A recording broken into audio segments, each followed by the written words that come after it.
Hello, Champagners. Welcome back to the Champagne Rugby podcast in a car. You guys are probably listening to this podcast in a car. We're sat in a car.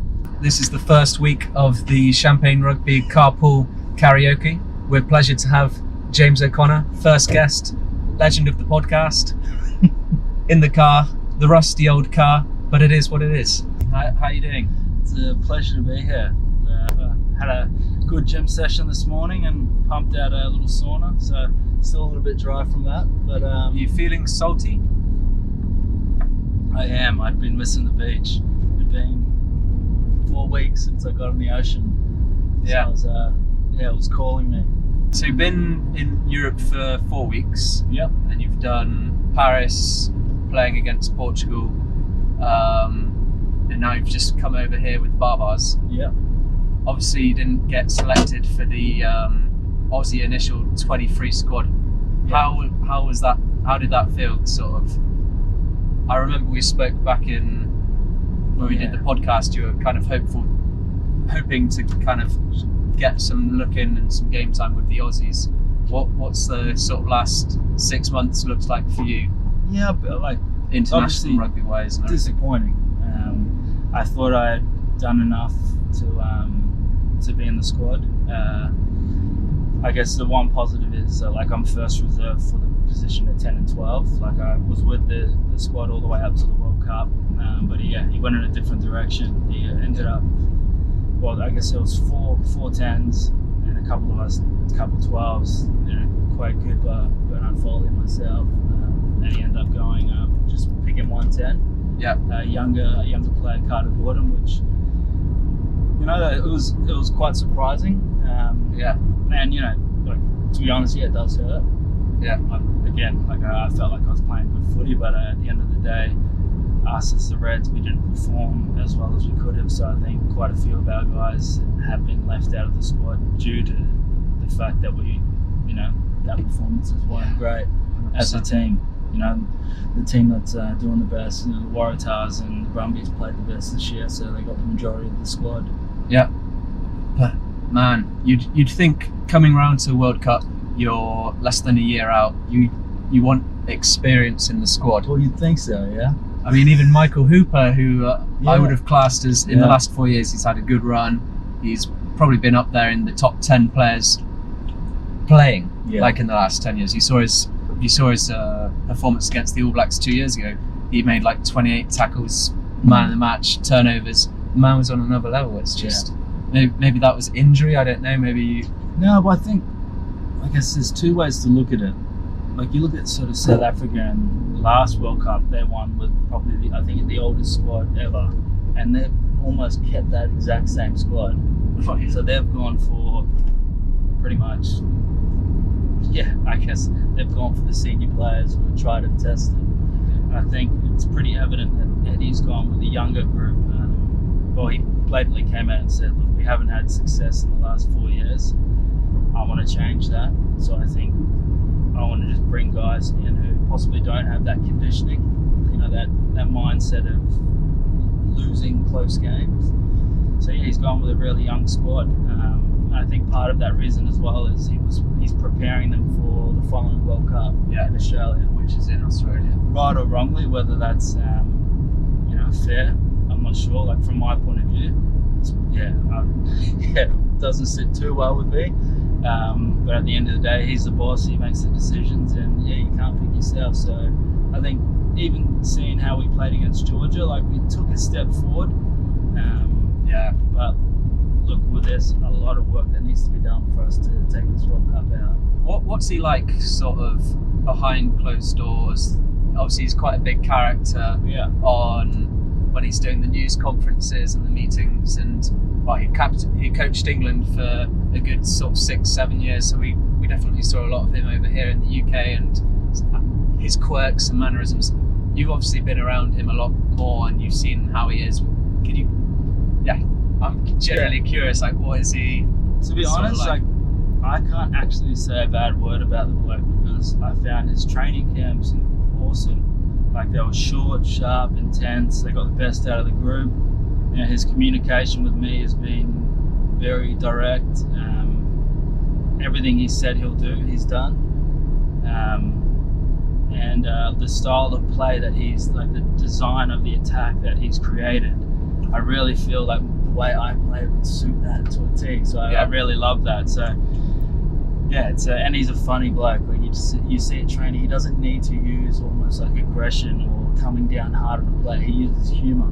So literally, if someone's stepping out of line, he's very quick-witted. So he'll just pull them into line by throwing a bit of shade their way, and the boys get on board with that, and then that pulls everyone back in. So I feel like he's got a really good grasp of the group. My only nitpick is that you weren't picked. Yeah, that I wasn't picked. So. Having Will Skelton as captain, he's been playing some incredible rugby over in La Rochelle for France. In France, can't fault that decision really. What's it like having Will as captain? How do you think he's getting on? Well, see, I haven't had him as captain in a game, but he in camp he's got a big presence, and I think the captain has to be one of the first picked in the squad, or if not the first pick. Yeah. So that shows the belief that Eddie has in him, and he does have a big presence. He's an enforcer, and he leads through his actions. He's not so much he doesn't talk as much, which I found almost sort of quite positive. He leaned on particular guys who are head of defense, head of attack, leaned on other guys to speak the narrative of the technical stuff, and then he would finish the huddle himself. But I think he's going to be a good leader. Is it like a big dad?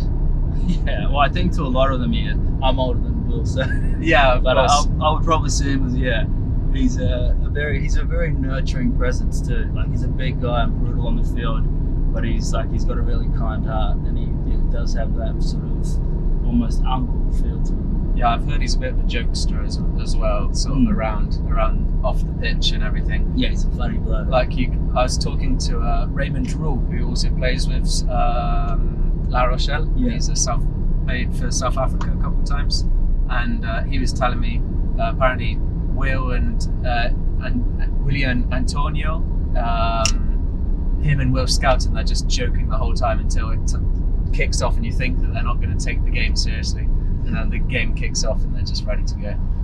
But they're just that laid back sort of vibe. Well, I think some people play well that way. Like, the more I've gone into my career, the more I'm sort of relaxed before a game. I realise nothing is predictable. You can't plan actually for anything. Like, everything is just chaos. So you're responding to what's happening. The ball drops, someone throws a poor pass, or the defense overfolds. So it's how quickly you can respond to the stimulus in front of you. So I reckon the more relaxed you are, the better it is. Yeah. And, every training you're playing around, you're relaxed. So why do people get so serious for the game?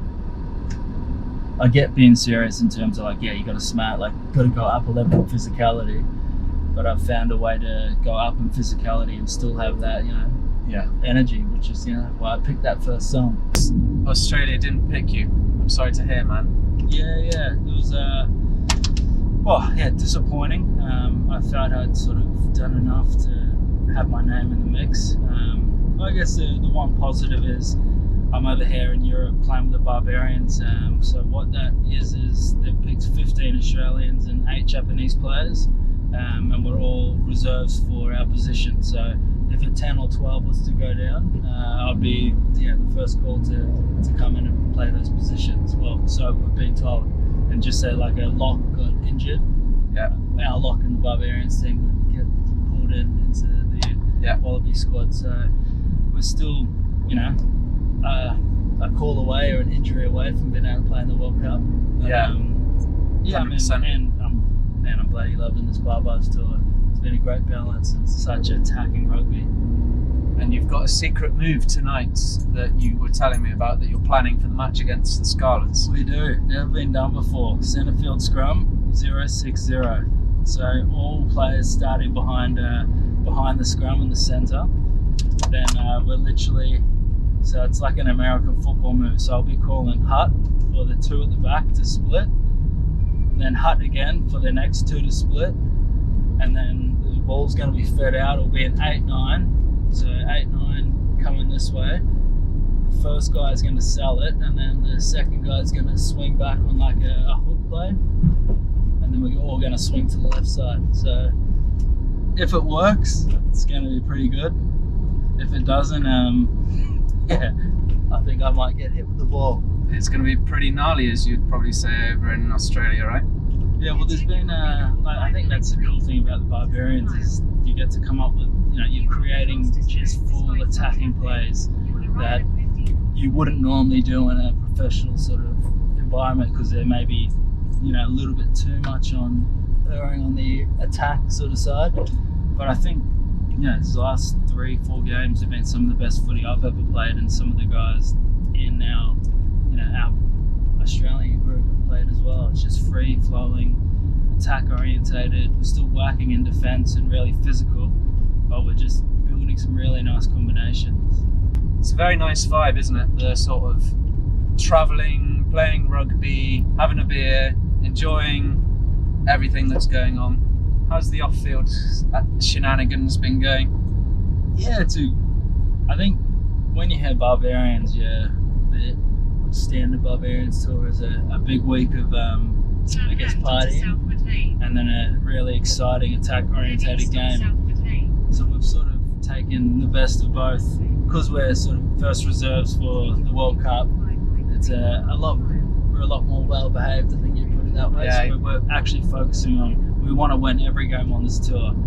So it's been a good little compromise. I think the guys are still having a crack after, a Saturday night after the win. So we're it's kind of like the naughty, rebellious boys that are playing their good old ruggers, but still want to be the good boys that picked for their team. Yeah, well, I think the head of the Barbars, the chairman, actually came through and said, like, the Barbars were created, we were the rebels. We were the rebels of rugby. And so I guess we're taking on possibly that, that vibe where we're coming into each town and our plan is to, beat each cause team. Some trouble. Well, hopefully not cause any trouble. Hopefully no headlines. So far so good. What's been your most rebellious Barbars story? I'm a bit of a house cat now in this day and age. But I played for the Barbars. I've played for the Barbars quite a few times, but I'd probably say there was a game in South Africa, a week in South Africa in Cape Town. I'd say that was probably the biggest week I'd had. I flew in a day earlier than the rest of the guys and had a good night out, and then the whole half of the squad came and we did, Monday, Tuesday, big nights, and then all the Toulon boys arrived on Wednesday after just winning the European Cup. So we ended up drinking every night of the week and then played on the Saturday. So take us back to that. I feel like there's some good stories to uncover there. You had was that the year with Wilkinson, Gitto, Drew Mitchell, Bastero? These boys must have come over. What was the sort of vibe coming in? What happened first night everyone touched down? Well, see, that's I was there on my own the first night because I flew from Australia.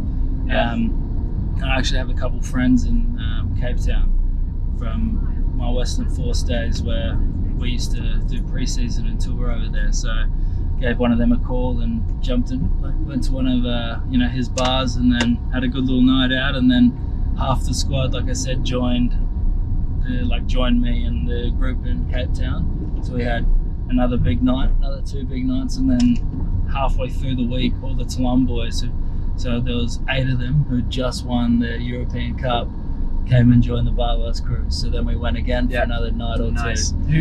Who came over off that high win? So there was Gitto, Drew Mitchell, Stefan Armitage, Dylan Armitage, Carl Heyman, Juan Hernandez Lobby. Who else was there? Did Habana join? No, Habana was possibly playing for South Africa at that stage. Yeah. So he was on the other side of it. Oh, okay. But we had it was a cool little team. We had Rene Ranger as well. Oh, who else did we have? He did you nasty on one of nasty little shoulder injury back in the day, wasn't it? Yeah, that was a biggest bump with Fad. Well, I got injured just before that play. had literally just done my shoulder, and then he made a full field break, and he had about a 40-meter run up on me. So I was trying to push him onto the left shoulder, and then instead of like him trying to beat me on the outside, he just took me straight on the middle, and you got annihilated. It was a good little highlights reel for quite an amount of time. That one's faded away now. There's been some other big hits, so it might test the test of time. We'll have to wait and see if that resurges across any of the channels. Who knows? Possibly. We'll keep it in the history books. Hey, it was a bloody good bump. Yeah. Don't go high on Rene Ranger. That is a good lesson for a lot of people to learn. So we're not going to cover. So we've just done a carpool karaoke for those that are listening to this part of the podcast, which you'll find over on the YouTube. So we're not going to repeat any of the stuff that we've spoken about in the carpool karaoke. This is going to be some more exclusive content about, pick into James' brain and really understand what's going on and review a bit of the World Cup, because obviously the World Cup's going on at the moment. First weekend, what a blast. You were at the opening ceremony, I believe. Yeah, I was. So I flew into Paris and I was at the opening ceremony and watched the All Blacks versus France. I think it was an interesting experience for me, because my friend who I was going to be sitting with, who got all the tickets, there was a big group of us, but we had 2 tickets on our own. He was actually running late because he works for their Tongan rugby team. So there was a father and a son who had their tickets scammed. They'd driven all the way from Toulouse to come up, so 6.5 hour travel there. And so I was just sort of waiting there, sitting at the pub, waiting for my mate who had just texted me and said he was going to be very late. I started talking to the dad, and I saw the kid was crying a little bit and a bit upset, and I was like, what's going on? And then he said, oh look, our tickets have been scammed, but then we went to go in and they've already been used, so we're stuck out here. So long story short, I said to the dad, I was like, look, I'm happy to take your son in. And I think the fact that he knew who I was, wasn't just a random stranger. He knew I was a rugby player, and if anything happened, he would know where to find me. So he was pretty stoked and left his son with me, and me and Lino ended up watching the game together. So Lino was the little kid's name? Yeah. Nice. Everything in French? Yeah, everything in French. Nice. So it was a good test. I'd spent the week in France already, so I'd already picked up the lingo again, but it's still a whole conversation for about 2.5 hours just in French is as you know, can be quite difficult. What was the kid like? What sort of stories did you learn from him? Well, he started off quite shy, as most kids are when they don't know you. Little stall there. For those listening, we just stored the car. It is what it is. Well, he started off quite shy, but then by the middle and by the end of it, he was up singing, and we both were really getting into the game. And obviously, France won that match. Who was your money on for that game? I thought the All Blacks would win. I thought after their defeat to the Springboks, I thought they'd come back really strong. But watching the game, it was interesting tactics they took. I thought they didn't play with the ball in hand as much as I would have, thought they would. I feel like that's their strength, is ball in hand. They got so many good creative players and so many good ball runners, but it looked like they were, two passing across field and then going for more of the high ball, which I feel France are actually quite good at. That's a strength of theirs, is going to the air. So interesting tactics. And then the last 20 minutes when they actually did throw the ball around and play, they clawed their way back. So it's going to be an interesting World Cup, and France is definitely one to beat. So you feel like the All Blacks played to the French strength in a way, rather than playing their own game? Yeah, well, I feel like, whoever made that game plan, it didn't work. And whether France played well as well. They were physical up front, and they made the most of all their opportunities. They executed and they scored. from most of their line breaks. So they played a really good game in France. Obviously, top 4 team in the world at the moment. So it's not like the All Blacks were going to win for sure. But that's just, I felt, World Cups and what's happened in the past. I thought, they got this one, but great to see. What was the atmosphere like? Oh, it's incredible, man. Yeah, sold out stadium. Couldn't see a spare seat in the house, and yeah, it was very loud, and especially when France took the lead, a lot of support. It was so cool to be a part of. I'm glad I was there. 100%. I could imagine the atmosphere would have been rocking, and I enjoyed it watching from the pub. So there we go. I had a question earlier because we touched earlier in the carpool karaoke about not getting selected for the Wallabies, also Hooper being omitted, and obviously Cooper got omitted. And I know you and Coops are quite good mates. Have you spoken to Coops or Quade at all since you've both been omitted? And do you know where sort of his head is at? Like, how's he doing?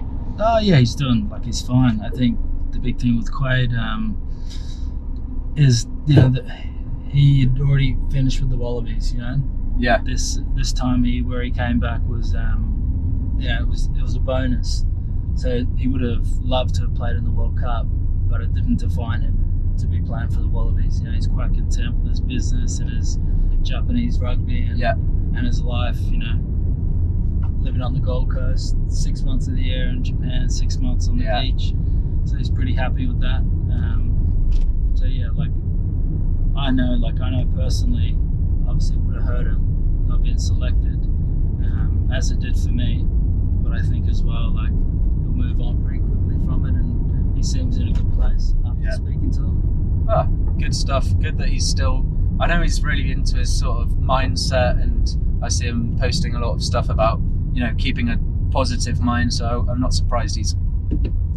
It's not the end of the world. He's still got his Japanese rugby and everything. Yeah. But I could imagine it'd be quite frustrating at the same time, as it is for you.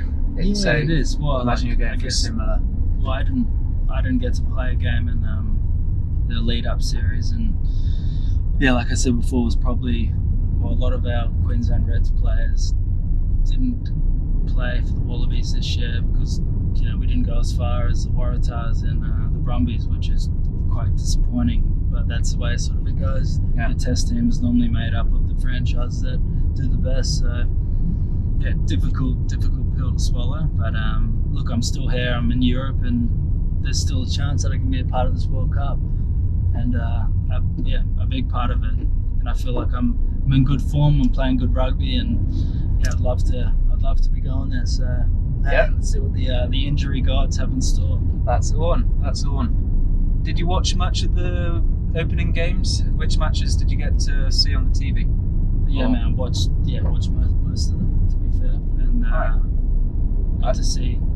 Obviously, was excited to watch Australia versus Georgia, and happy to see us sort of get up, knock the first game off, because we hadn't had a win in 4 or 5 games. So getting that first win is a big pressure reliever. 100%. I think the guys can only grow from that experience. 100%. I think it's actually a good chance to. So I still haven't done my World Cup review for the round 1, so we can dive straight into it. We've covered All Blacks, we've covered France. Did you watch the Ireland-Romania game? Yes, I did. What was your thoughts? Johnny Sexton coming back after injury? Well, I was obviously saw the score blowout. I was predicting it to be a similar game to that.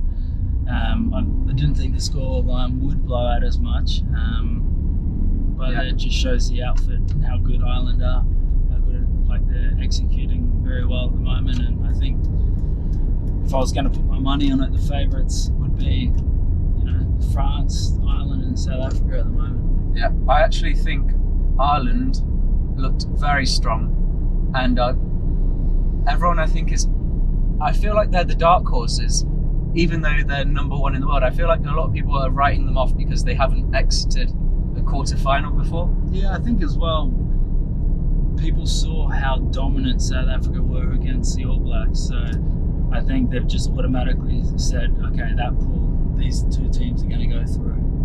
Yeah. And I think everyone's sort of just seeing how brutal and how physical South Africa are. So they're going to be very difficult to beat if you play them in their game. So Ireland are going to have to play a more expansive game and really open the field up, which they're very capable of doing. So, do you think Ireland will win the World Cup? No, I don't think Ireland will win the World Cup. Would I like Ireland to win the World Cup? Well, apart from the Wallabies. Yeah. I'd love Ireland or France to win this World Cup. I think France winning the World Cup in France would be incredible, and the fact they've never won one also. Yeah. That'd be a huge feat, and the fact that they've been like the last 4 years, they've been in the top 4.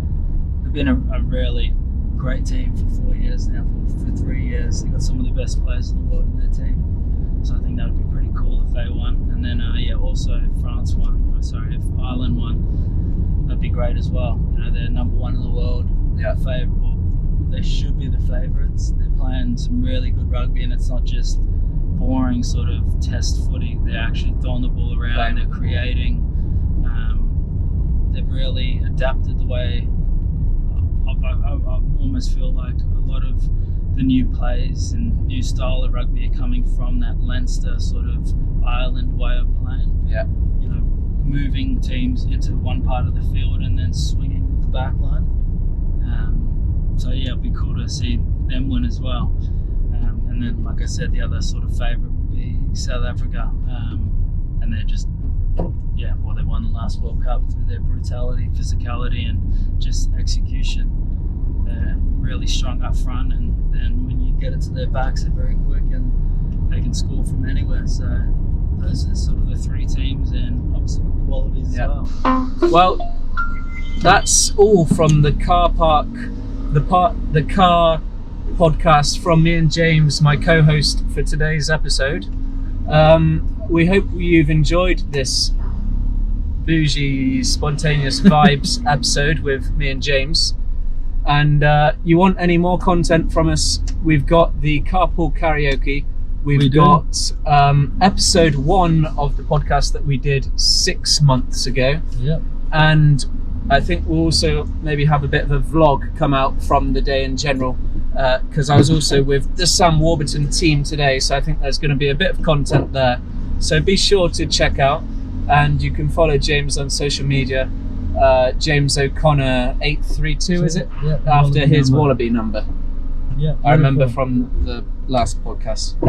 All right, cheers for that, Champagners. Cheers, Any requests over the next few weeks?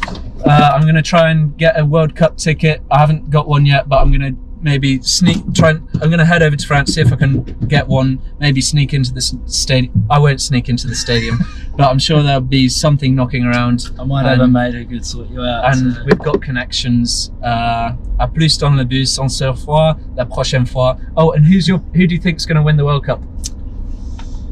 Well, I've got to say the Wallabies, right? And if the Wallabies don't win, I hope France wins, but I think South Africa are going to win. Okay, so South Africa from James, and you could have qualified for South Africa as well, couldn't you? Could have, and New Zealand. A bit more bias, but you can't blame him.